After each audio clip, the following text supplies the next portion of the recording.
नमस्कार, मैं ममता सिंह और आप देख रहे हैं बीपीटी न्यूज 24। तो चलिए नजर डालते हैं आज की कुछ खास बड़ी खबरों की ओर।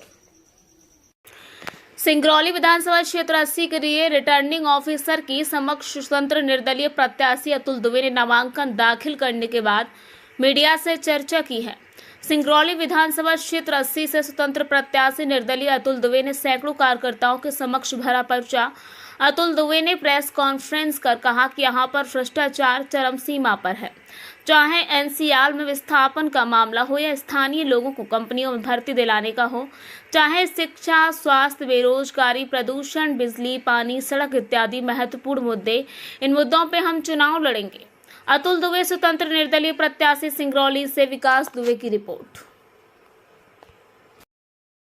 पहली बार आप सिंगरौली विधानसभा क्षेत्र से आप विधानसभा चुनाव लड़ने जा रहे हैं, क्या कुछ कहना चाहेंगे आप? कई बार काम किए हैं, चुनाव तो पहली बार लड़ रहे हैं, लेकिन काम ऐसे कौन से कैंडिडेट होते हैं जो कई बार किए हों? जरा आप सामने ला करके देखिए, कोविड का वो दौर, एनसीएल में घोटाले का वो दौर, भ्रष्टाचार का वो दौर, तमाम चीजें, विस्थापन में जिस प्रकार से साठगांठ, केवल और केवल सिंगरौली को लूटने का एक जो अड्डा बना लिया गया है। निश्चित तौर पर हमारे सिंगरौली वासी इन सब मुद्दों पर जागरूक हैं, जाति धर्म से ऊपर उठकर फैसला करने का निर्णय ले चुके हैं। और 3 दिसंबर को, जब 17 तारीख को वोटिंग होगा, 3 दिसंबर को नतीजे आएंगे, तो देखिएगा कि किस प्रकार से यहाँ पर नतीजे आएंगे। सिंगरौली की जनता हर किसी को मौका देती है और इस बार अपने लिए खड़ी होगी, मुझे पूरा यकीन है। सिंगरौली विधानसभा 80 से आप चुनौती किसको मानते हैं?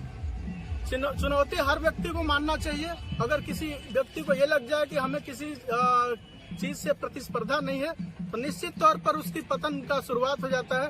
हर व्यक्ति को ये यहाँ पर अपने आप में एक चुनौती के रूप में देखते हैं। अगर राजनीतिक दृष्टि से आप कहना चाहते हैं कि मैं चुनौती किसको मानता हूँ, तो कोई विरोधी नहीं है, कोई प्रतिस्पर्धी नहीं है। हम तो चाहते हैं कि सिंगरौली की जनता सच्चाई देख करके और अपने न्याय और भ्रष्टाचार से मुक्ति को जिस प्रकार से करने के लिए कर्तव्य किए जा रहे हैं, उसको देख करके यदि वोट करती है, तो निश्चित तौर पर कोई चुनौती का सवाल ही नहीं होता है, क्योंकि दूर दूर तक खड़े और दिखाई नहीं दिए जहां पर हम लोग जाकर के आवाज उठाएं। चुनाव से पहले अभी आपने कर्तव्य पत्र अपने लोगों के बीच में आपने दर्शाया था, जनता के बीच में। उन कर्तव्य पत्र के बारे में कुछ आप बताएंगे? एक लोगों से जितना बन सका गांव में, शहर में और पीड़ित प्रभावित के लोगों के क्षेत्र में जाकर, कौन जाता है भाई?